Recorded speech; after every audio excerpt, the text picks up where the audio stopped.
The St. Louis Police Board took reporters into a vacant basement today to explain why it needs more money. The budget documents they filed 6 weeks ago may explain where some of the department's money went. Our political editor, Mark Maxwell, is digging into the numbers and pressing police officials to explain them. Mark? Yeah, before we go underneath the police supply garage, let's do some of the math first. The police already get $204 million a year. The city's offering them a $4 million increase, enough to cover those big raises they asked for.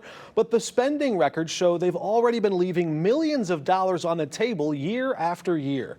So when they brought us into that dark basement today and asked for $250 million a year, I wanted to understand something pretty basic. What happened to all that money they already had specifically in their budget to pay for facilities? How much of that $16.4 million have you spent upgrading facilities like this? Well, you know that the properties have not been transferred over to us yet fully and completely.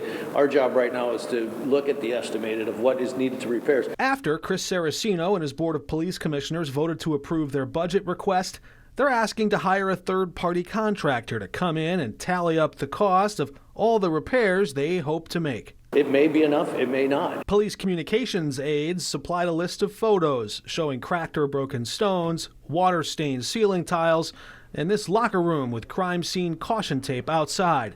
The cost to repair them? Unknown. The impact of stained ceiling tiles or an unfinished garage basement on public safety?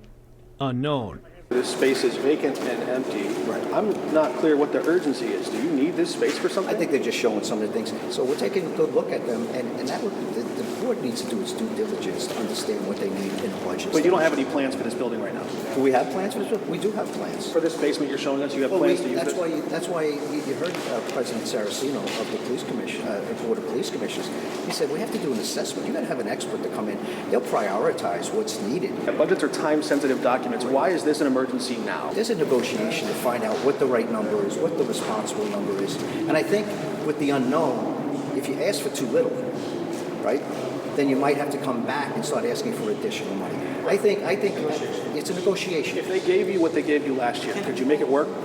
If we gave us with this, with the raises and everything else going on, it would be very, very tight.